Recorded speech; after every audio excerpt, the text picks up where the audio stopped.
God bless Texas.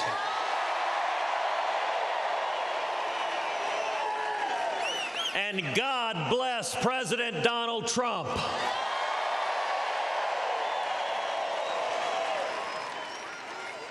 We are living in extraordinary times. Today is the first day of early voting in Texas. And there's a fundamental choice for our state. Do we continue on the road to prosperity? Or do we turn back to Obama stagnation? Do we defend freedom? Or do we give in to tyranny? Do we embrace jobs? Or do we give in to mobs? And here in Texas, the United States Senate race provides the clearest contrast of any race in the country in 2018. We've had a couple of debates with as clear a distinction as anyone can hope for. On every issue, on taxes, I'm proud to have worked hand in hand with President Trump to pass the biggest tax cut in a generation.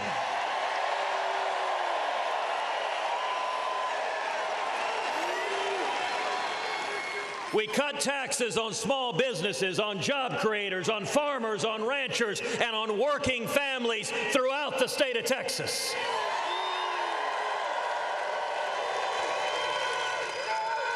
Beto O'Rourke wants higher taxes. Beto voted against the tax cut. He voted repeatedly in favor of higher property taxes. And in El Paso, he even voted for something called a rain tax. I don't even know what that is. But here in Texas, we celebrate when it rains. We don't tax you for it.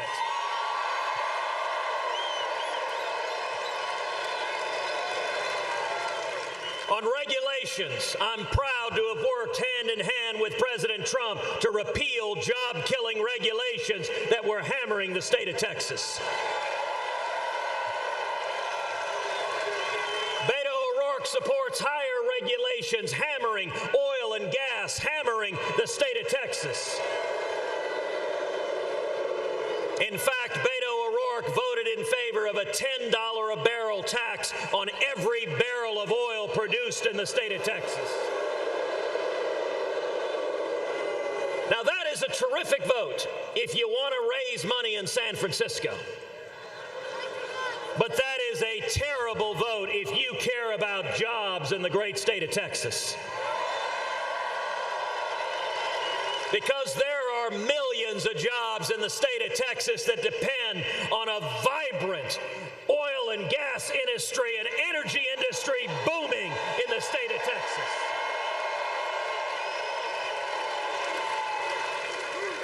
And the combination of the tax cut and cutting job-killing regulations, the economy in Texas is booming.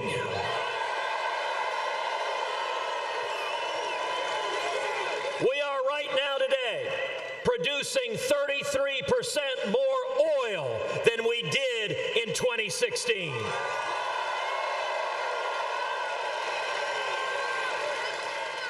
We have the lowest unemployment nationally in 49 years. We have the lowest African American unemployment that has ever been recorded.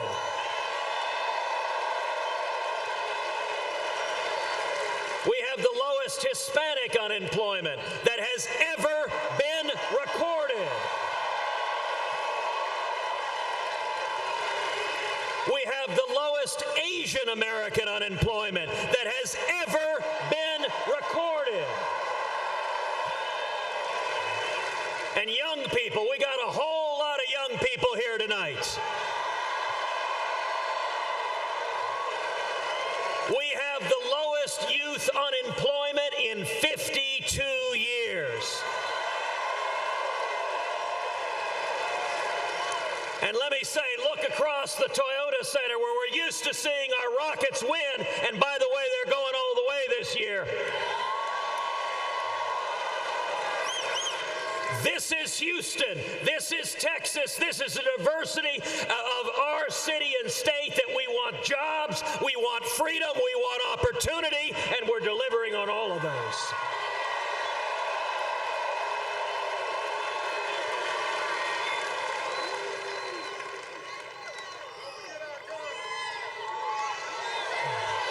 We're getting there.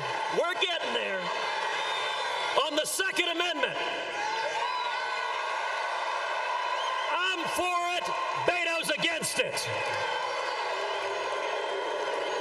In fact, Beto tweeted out to the world how proud he is to have an F rating from the NRA. Not a D minus, not a D, an F. I promptly retweeted him. Elections are about choices. If you want a big government gun-grabbing liberal, well, the Democrats are giving you one. On Israel, today the United States Embassy is in Jerusalem, the once and eternal capital of Israel.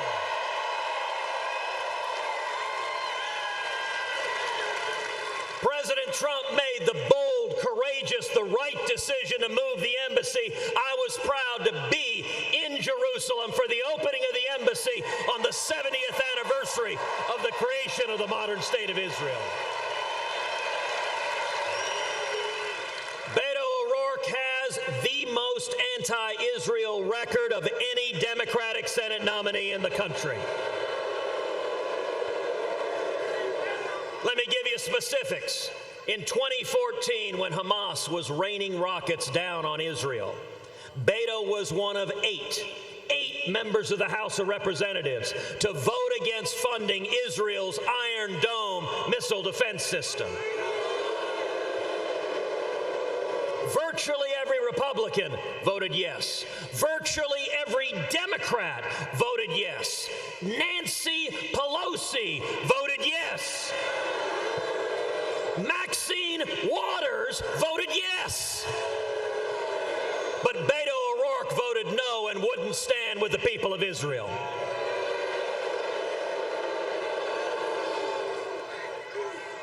On judges, I'm proud to have helped lead the effort to confirm Justice Neil Gorsuch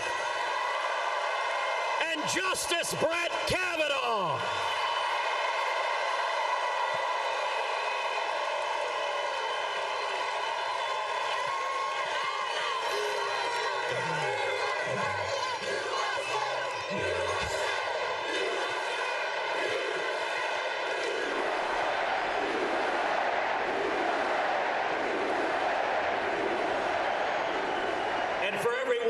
Who cares about the Constitution, who cares about the Bill of Rights, who cares about free speech and religious liberty and the Second Amendment and the 10th Amendment right for the federal government to leave us the hell alone.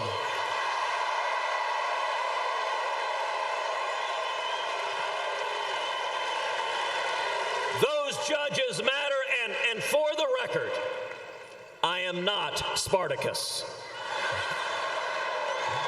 But you can be sure if Beto O'Rourke had been in the Senate, he'd have put on the toga and started the Spartacus circus. That's not Texas. On immigration, there is no race in the country with a starker divide on immigration than this U.S. Senate race here in the state of Texas. On my part, I am honored to have the formal endorsement of the National Border Patrol Council, the union of the men and women who risk their lives keeping the border safe and protecting our country. We need to build the wall.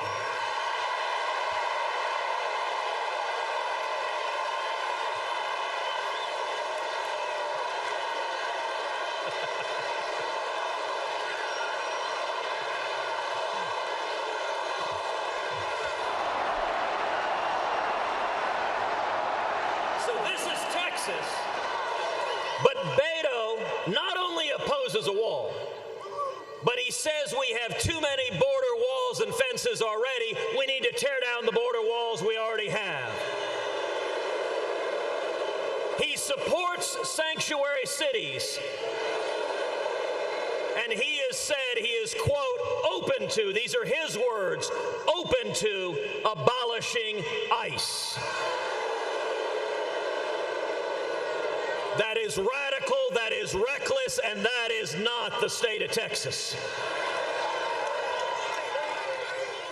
Not only this, Beto O'Rourke is the only Democratic Senate nominee in the country to come out explicitly for impeaching President Donald Trump.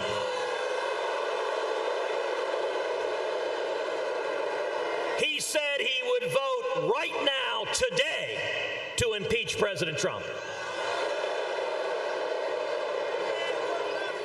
Beto O'Rourke in this state is running to the left of Elizabeth Warren, to the left of Bernie Sanders, and the state of Texas is not going to stand for it.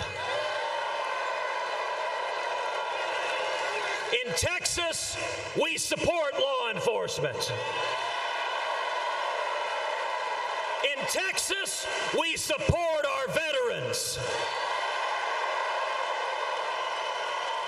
In Texas, we stand for the national anthem and we have our hand over our heart or we salute if we're in uniform.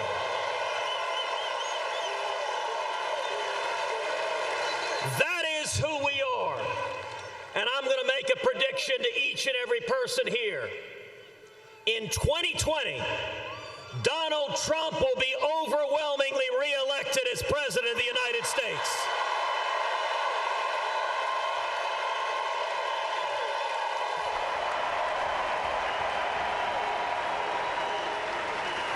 I am honored that President Trump is here endorsing and supporting my campaign, and I look forward to campaigning alongside him in 2020 for his reelection as President of the United States.